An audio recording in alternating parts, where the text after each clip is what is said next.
ডিম ভাজলাম আমার জন্য, মেয়ের জন্য, এখানে 3 জনের জন্য হচ্ছে চা, ওদিকে রুটি হইতেছে।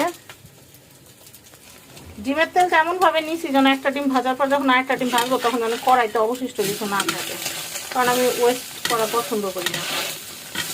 আর জিনিসপত্রের যে দাম ওয়েস্ট করলে খবর আছে। যারা খাবার ওয়েস্ট করবে তারা কিন্তু মানে চলতে কষ্ট হয়ে যাবে, কারণ খাবার নষ্ট করে ভালো কাজ না। সময়টা দেখবেন আপনার পকেটে টাকা আছে কিন্তু খাওয়া নাই। এই যে চা, এই যে বেশি চা হচ্ছে মানহার আব্বুর, তারপরে একটু মাঝারি চা হলো আমার, আর কম চা হলো বাচ্চাদের বেশি চা খাওয়া ভালো না। তো যাই হোক, আপনারা বলবেন যে এত বড় বড় মগ চা এত কমকে, এইগুলো তো কিন্তু অনেক, এখানে কিন্তু অনেক চা ধরে, অনেক পানি ধরে। তো আমি এটা একটু দেখাচ্ছি। এই যে মানহার আব্বু একদম সারাদিন দৌড়ায় পিছে পিছে, আর আমারে বলতে থাকে জুতা পারে না, মেয়েরও বলতেছে জুতা পারে না। তো এই যে রুটি, 4টা রুটি, আমরা যে কি খাই দেখেন, মানহার আব্বু 2টা রুটি, আমার এই রুটি 4টা কেন, তুমি কি একটা খাবা? এই বাবু রাব্বু, রুটি 4টা কেন, রুটি 4টা কেন? তুমি মনে হয় খাই আসছো, মনে হয় তুমি মনে হয় খাই আসছো, তুমি মনে হয় সকালে খাই আসছো বাইরে থেকে। এই যে ডিম, এই তুমি আমার গাধা বলো কেন? তাইলে তুমি 2টা খাও, আমি একটা খাই, বাচ্চা গাধি। হ্যাঁ তুমি গাধা হইলে আমি অবশ্যই গাধি, আর বাবু হলো গাধার বাচ্চা, হয়েছে?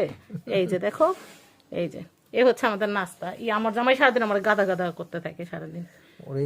মহিলা ফ্লেভারটা ভালো আসছে, মানে কালারে বোঝা যায়। আমি বানাইছি না, তুমি চা বানাইলে দুধ গুঁড়া গুঁড়া হয়ে থাকে, কেমন হয়ে থাকে। দেখছেন আমার নাস্তা কত সুন্দর, এটা বাইরের রুটি। আমি এত কষ্ট করতে পারি না, এত কষ্ট করে লাভ নাই। বিসমিল্লাহ, শর্টটা খাই আগে। কি শেষ করলাম তোমার? চায়ের শর খাইতেছি, মালাই। হ্যাঁ, ভিডিও করতে করতে ঠান্ডা হয়ে গেল। তাহলে যাই ওখানে গরম করে দেই, ওখান থেকে ঘুরে নিয়ে 1 মিনিট। কি ঠান্ডা এসে নিয়ে আসতেছি।